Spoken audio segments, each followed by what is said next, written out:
की आवाज़ सत्य का साथ।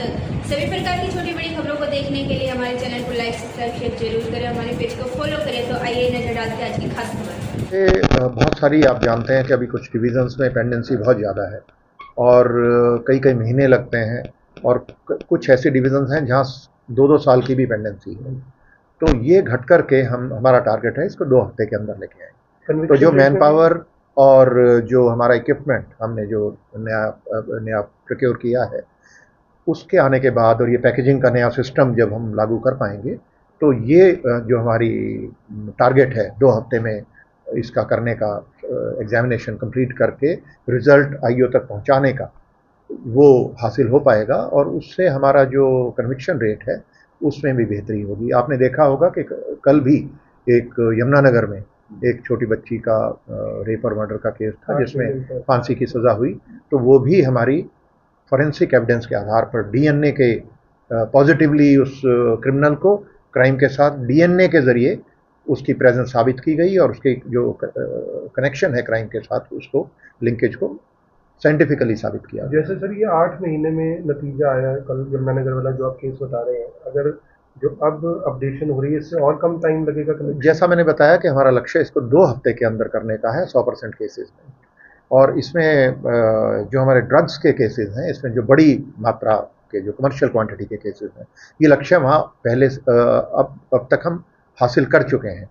सीक्यू के केसेस जो कमर्शियल क्वांटिटी के केसेस हैं उनमें सभी सैंपल 15 दिन में 20 दिन में हम इसको एग्जामिनेशन पूरी करके रिपोर्ट दे पा रहे हैं। ये इक्विपमेंट सर सभी डिस्ट्रिक्ट लेवल पे अवेलेबल रहेंगे?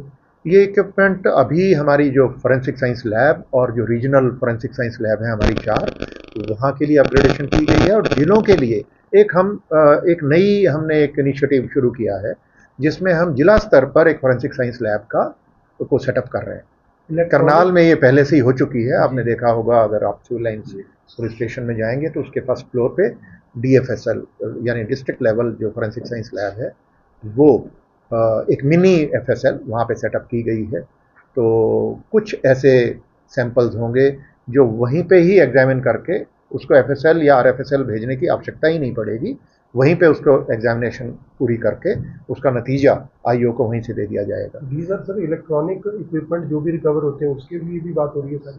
ये ज़्यादातर सारे इक्विपमेंट जो लेटेस्ट टेक्नोलॉजी है उस डिवीज़न से संबंधित उसी के मुताबिक जो हमारी BPRND के और जो डायरेक्टरेट ऑफ फोरेंसिक साइंस है MHA में उनके जो स्पेसिफिकेशंस हैं उन्हीं के मुताबिक लिए गए हैं और लेटेस्ट। ये जो सैंपल है आप इनको अगर क्रॉस करना चाहें तो आप अदर लैब आपके कहाँ पे? हमारी 5 लैब तो हमारी अपनी हैं और जिला स्तर पर जो लैब्स हम बना रहे हैं हर ज़िले में वो लक्ष्य है कि एक लैब, छोटी लैब वहाँ पर बन जाएगी। तो उसके बाद हमारा एक पूरा नेटवर्क होगा लैब्स का, करीब जो 22 ज़िले हैं तो 22 ज़िले और ये 27 लैब हो जाएंगी, तो जो अपने आप में एक बहुत बड़ी उपलब्धि है। 5 डिस्ट्रिक्ट कौन कौन सी? 5 लैब्स हमारी FSL मधुबन है जो एक तरह से ये कहें कि मेन लैब है, स्टेट लेवल लैब है, और रीजनल लैब जो हमारी गुड़गांव में है, रोहतक में है और पंचकुला और हिसार। फिर इसके साथ जो जासूस पकड़ा गया है, ऐसे मामलों में इससे काफ़ी फर्क पड़ेगा?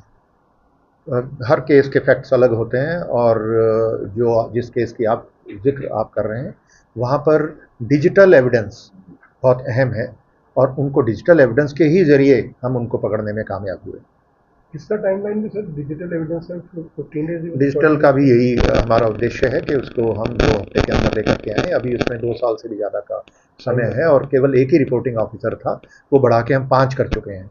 और जो 155 की जो नए पद स्वीकृत हुए हैं साइबर फोरेंसिक डिवीज़न के नाम से, वो जैसी ही भर्तियाँ पूरी हो जाएंगी तो ये हमारा जो एक लक्ष्य है 2 हफ्ते में लेकर के आने का, ये हासिल होगा। उसमें जांच कहाँ तक पहुंची? उसके साथ और भी लोग जुड़े हुए हैं? पानीपत का इशू? देखिए, पानीपत हो या कैथल हो, और भी 2 एक जगह है इस तरीके के लोग मिले हैं और हर केस के जैसे मैंने बताया फैक्ट्स अलग होते हैं। तो जांच तो अभी जो मेन आदमी है वो पकड़ा गया है और इसको और आगे बढ़ाया जाएगा। जो नई कड़ियाँ उसमें जुड़ती जाएंगी और किसी का भी रोल अगर आता है तो उसके बारे में उस पर कार्रवाई की जाएगी। Thank you ji.